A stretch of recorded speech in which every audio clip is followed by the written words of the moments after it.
good. All right. Welcome back to another episode of Rabbit Hole Roundtable Talks.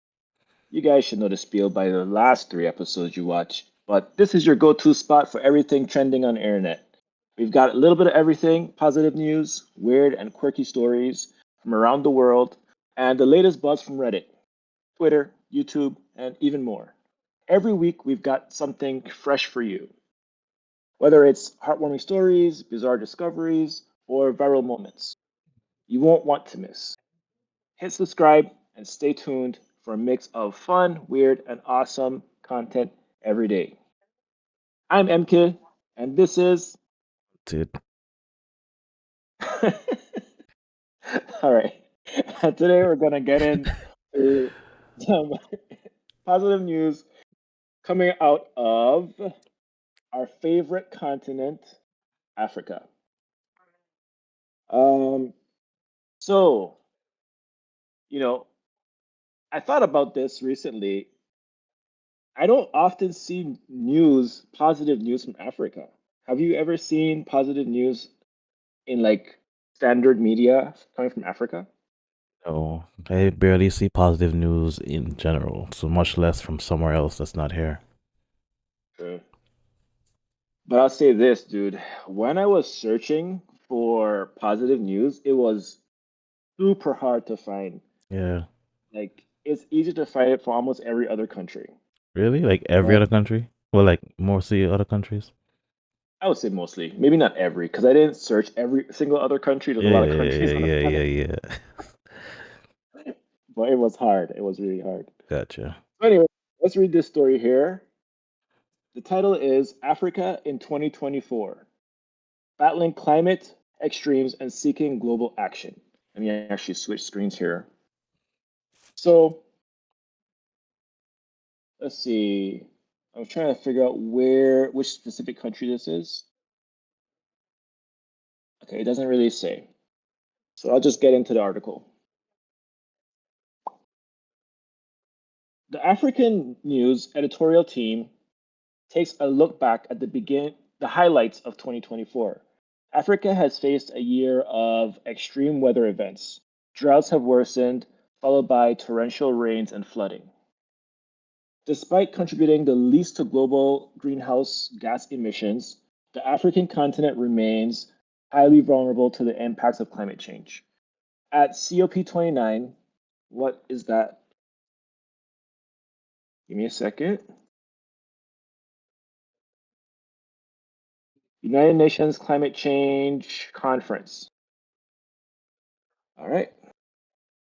So at COP29, developed countries, the world's largest emitters of greenhouse gases, made a new commitment by signing an agreement to ramp up climate action. However, these countries' promises fall short of the needs outlined by the African nations. The situation has been further exacerbated by El Nino, which has intensified the effects of climate change. For instance, tropical cyclones have become more frequent and severe. In January, Hurricane Belal struck Mauritius, Mauritius, leaving thousands without power. Later in March, Cyclone Gamin ravaged Madagascar, affecting over 5,000 homes and forcing 20,737 people to flee. In May, Hurricane Hidaya devastated coastal regions of Kenya and Tanzania, underscoring the vulnerability of East Africa to these increasingly violent storms. Cyclones are often preceded by heavy rains, leading to flooding and landslides. In 2024, Kenya and the Democratic Republic of Congo saw devastating downpours. Ooh, this article is dense. In DRC, that's the Democratic Republic of Congo, where conflicts is already rampant in the east, torrents of rains destroyed roads and homes. Meanwhile, in the Sahel, the rainy season for 2024 um, Oh, sorry. The rainy season from July to September was marked by heavy flooding, especially in Sudan, Nigeria, Niger, Chad, and Cameroon. 2024 has also been a significant year in terms of global temperature trends. According to the Copernicus Climate Change Service this year is the first to exceed the 1.5 degrees Celsius warming threshold.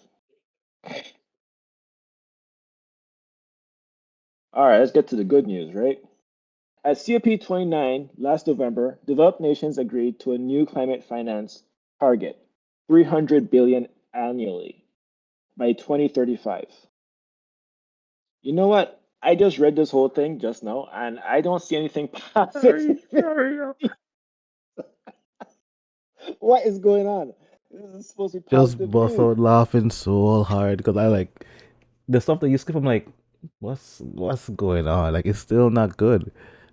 Yeah, I'm like waiting for it to get better. It's like it just gets worse. Oh my God, this is just African news. This is not positive news. Oh my But goodness.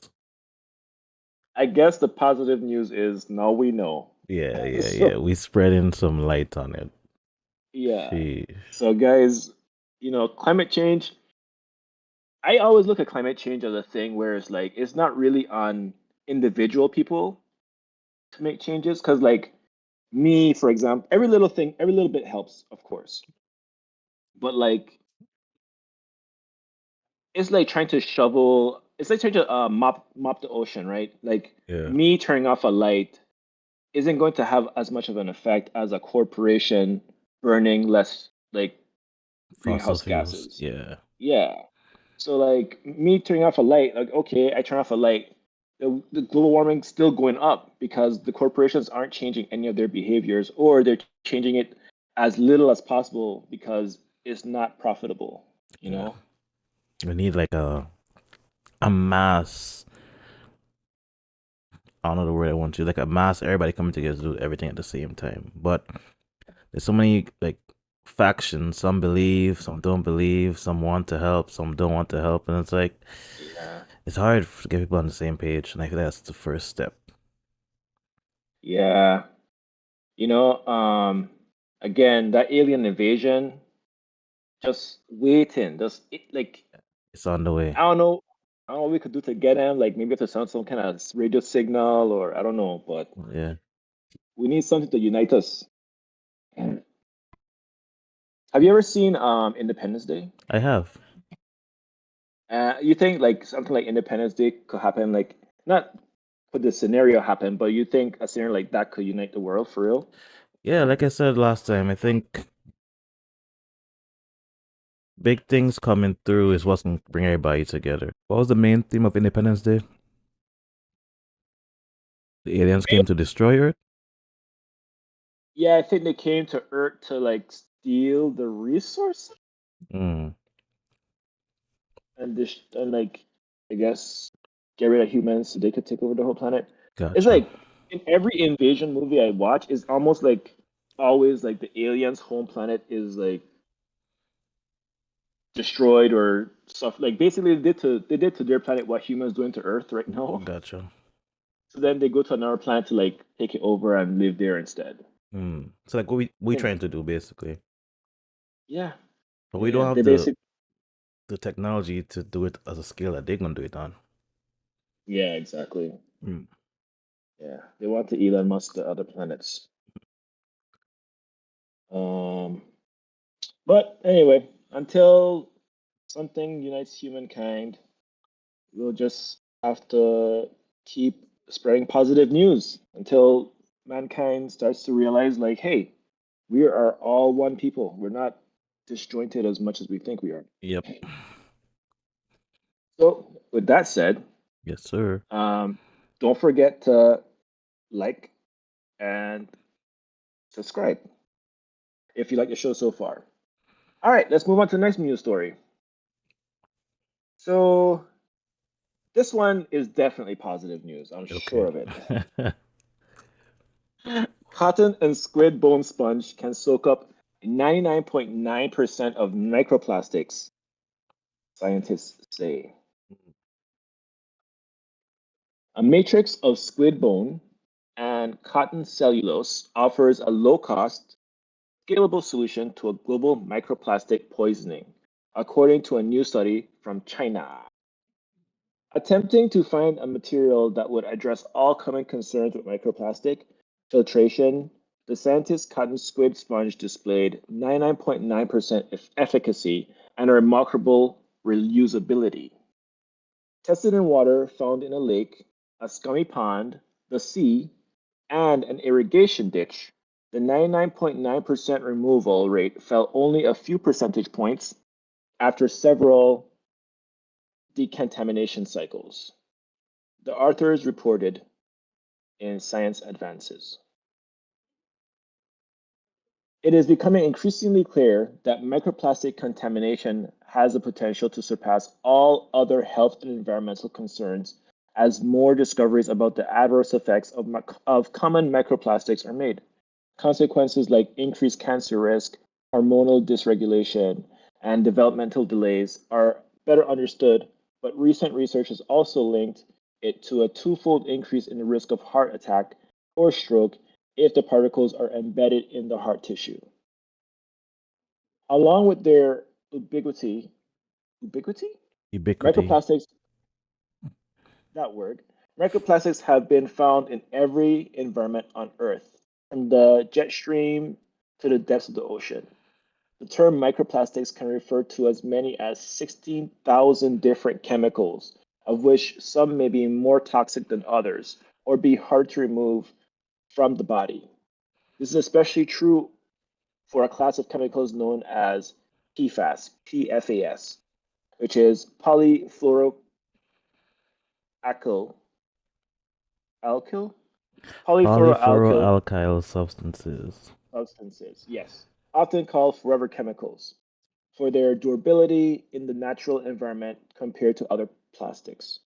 That durability is replicated inside the human organism with natural detox systems like urination and perspiration unable to completely cleanse the tissue from PFAS once ingested. The sponge is made from cotton and chitin found in the bone tissues of a squid. It was manufactured with existing machines like mechanical stirrers and freeze dryers to ensure it would be as cheap and scalable as possible. The authors from the University of Wuhan in China note that many microplastic filters and sponges have achieved between 95 and 99% purities in experimental settings, but haven't been used in the real world because the materials and manufacturing methods are too expensive, too complex, or produce too little filtration material. I think that contradicted, but let's keep going.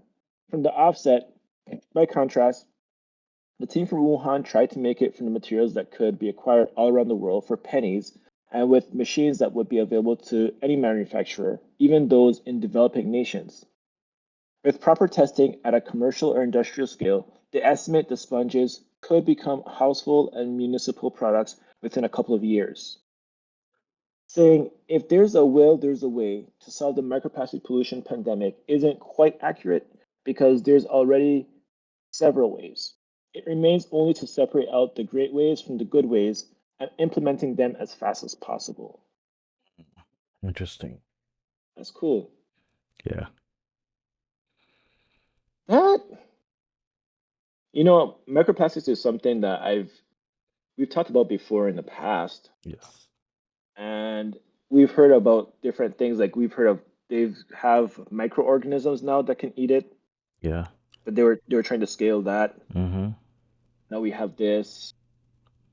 So how you feel about the outlook of the world in relation to microplastics?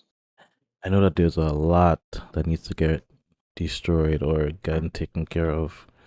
And reading this, it seems like if it gets into like drinking water or into our food, it's like GG's for us. That's not good at all. Yeah, I feel like it already is. I just don't know how prevalent, like, because they're not reporting this stuff in the news, right? Correct. They just like people dying from these diseases and they just blame it to like, the normal stuff like smoking and diet Yeah. and stuff like that, bad lifestyles. But I wonder how much of it is actually related to microplastics, but they're just not reporting it. I think it's like out of sight, out of mind. Because if you just don't think about all the pollution that's out there, then Hmm. you can just go about your day. But who's actually thinking about pollution on a day to day? besides what you're doing in your own home or in your own community. Like, there's a whole world out there full of pollution that needs to be addressed, and it's like I won't say it's like being ignored. I'll say it's technically not important because it doesn't really affect the day to day of the normal person. Not totally about to die, I Okay. guess. You know, do you think that if humans were like still going through natural selection, we would evolve to like resist the poisoning from the microplastics? I don't know because it's so invasive. I think no matter what level you are on, you're gonna be affected by it. Hmm. Maybe Damn. eventually your body could get rid of it because they said like you can't urinate it out, you can't sweat it out. So like maybe eventually the body could be able to do something with it. Like we become like those organisms that could digest it and use its power, not power, use its chemicals in our body, something like that. I don't know. Mm. Yeah. Well, you guys let us know what you think. You guys in the comment section, let us know what you think. You think humans can evolve to eventually, I don't know, somehow metabolize or incorporate microplastics in their bodily functions in a healthy way?